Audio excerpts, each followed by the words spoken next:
I'm just bringing up the article now. Let's see, let's go to research.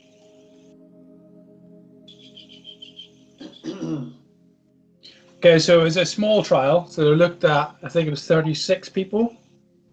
Yeah. And they obviously split them down into equal groups. So they had one group doing moderate intensity, one group doing high intensity interval training, and a control group who just maintained their status quo.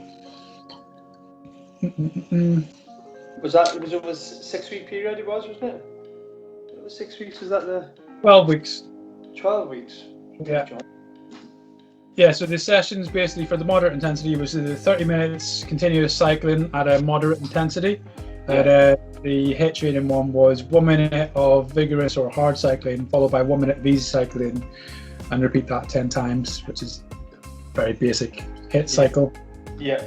So the study essentially supports using HIIT training as a form of exercise, whereas previously nobody was really recommending any form of exercise. Light to moderate was the most common, if any. What really got my attention is the fact that some patients or people that struggle with this illness were told to completely cease exercise. That may be best for them at that time, but are they getting the right message out to them? So people would take that verbatim, just cease exercise altogether, and not even think about picking that back up when in remission. Just basically, are they getting the right message out? Yeah, I think that's true in a lot of cases. So I think the difficulty is that for people with Crohn's colitis like ourselves, there are so many specialists involved. Absolutely, yeah.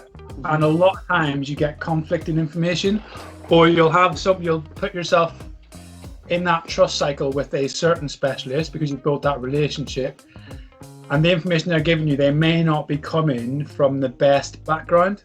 Yeah. For example, my surgeon, whom I'm going to see next week again for my regular colonoscopy. Happy colonoscopy day. Yeah, he told me whenever I had my first couple of surgeries that just you can eat whatever you want now. Literally 24 hours after my surgery, yet the stoma nurses and the nutritionist were like, "Whoa, right? Yeah. Liquid only for the first X amount of days, then test and adjust as you go, like just small things." So he was like, "Tips are coming in. Take them away." Yeah, so smash in some Weetabix, mate. And I was like, "Oh." The consultant said I could have Weetabix, and she was like, "You shouldn't be saying that." You know what I mean? So I can imagine, in certain instances, and also as well, like both of us being from the military, again, another consultant from the NHS perspective had told me that I could return to a normal life and that you saw no reason why I couldn't deploy overseas. Okay. Then speaking to, obviously, occupational health within the military, they were like, "Yeah, he's got no business telling you that because he doesn't understand what you do overseas." Yeah. So again, it's going to the right people for the right advice. And like I said at the start, is sometimes we've got that many specialists involved within that care pathway. We might ask the wrong question to the wrong person, or the right question to the wrong person.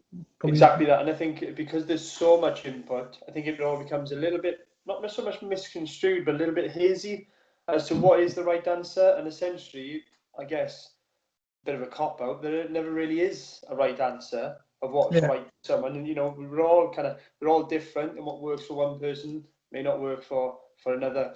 So I think you've got to take in individuality, really. Listen to the consultants, obviously, because they do what they do. But when it comes to, my consultant, I'm not trying to, I know, obviously, fantastic job from what he's done.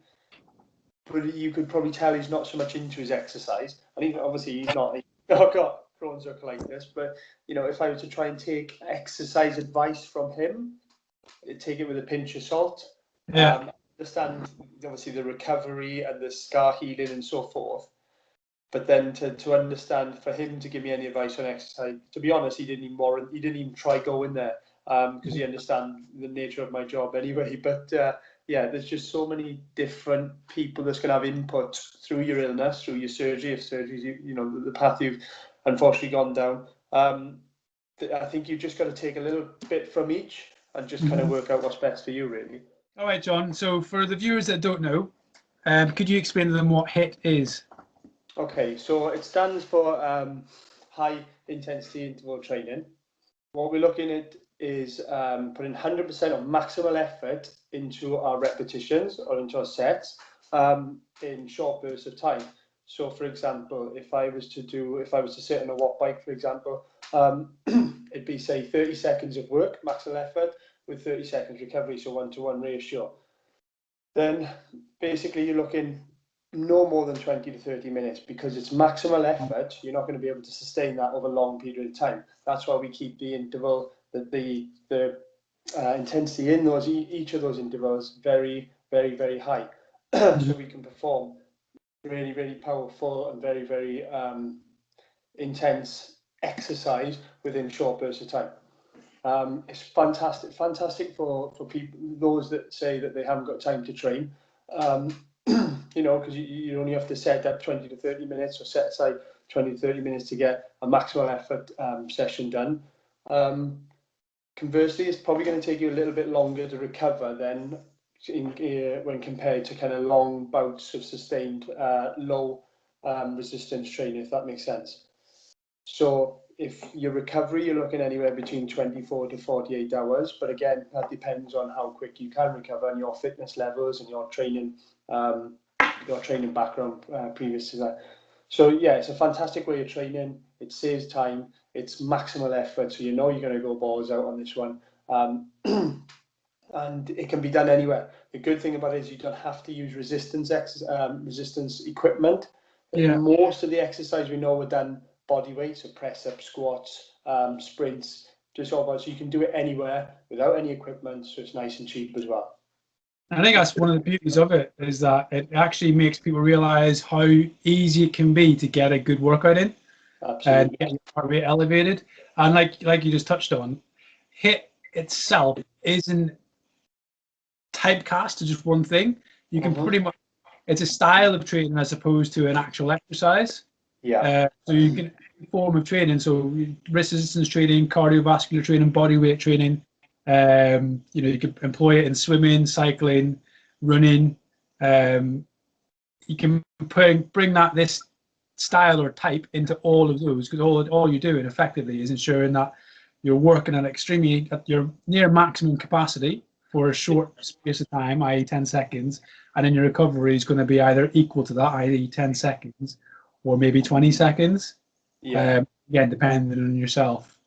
I think one of the biggest ones that came out, obviously, the sort of about 10 years ago, the Tabata type training. Yeah. So that is high intensity training with the 20 seconds work, 10 seconds rest for the 8 sets. So that's traditionally how it's worked off. But that was actually developed in sprinting. But like I said, we've kind of taken that and then broke it down how we want to break it down, and just use it across all different mediums of types of training. The important thing is with this really is for people to understand, if you're doing high intensity training, it shouldn't be maximal lifts. It's maximal effort, as in your energy expenditure effort, but it's not going, let's put lots and lots of weight on a bar, for example, and do like lots of deadlifts. That's just not going to happen. It's very kind of low resistance, hence body weight. So no extra resistance on your body, but it's keeping the effort as maximal as you can without stress. Obviously stressing too much on the body with heavy resistance. Yeah.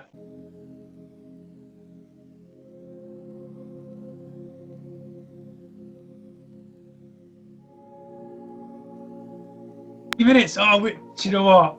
Our wives cannot complain. They are well looked after. You're going to get 10 minutes back from me now. She'll be so happy. If you enjoyed today's episode, just make sure that you subscribe, like the video down below, and if you hit the little bell icon, you'll get updated or whenever we put new content onto our channel.